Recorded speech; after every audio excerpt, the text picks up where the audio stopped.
Hi. In this video, I will show you how to redeem digital codes on the Amazon mobile. So if you have digital code and you want to redeem on your Amazon on the mobile, so process is pretty simple.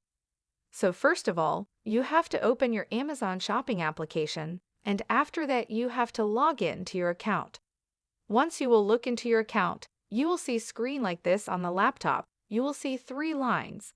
You have to tap on it, and here you will see multiple options. You have to select your account.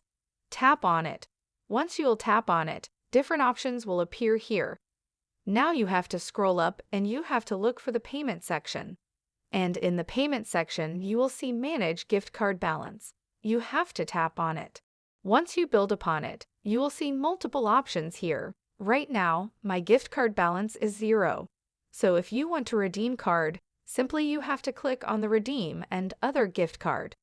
Tap on it, and here if you have scan code, you can simply use this. Or if you have only code, you can paste that code here and click on Apply it to your balance, and it will reflect on your redeemed gift card current balance. So this is the procedure to do this. Hope this video will helpful for you. See you next time. Thank you.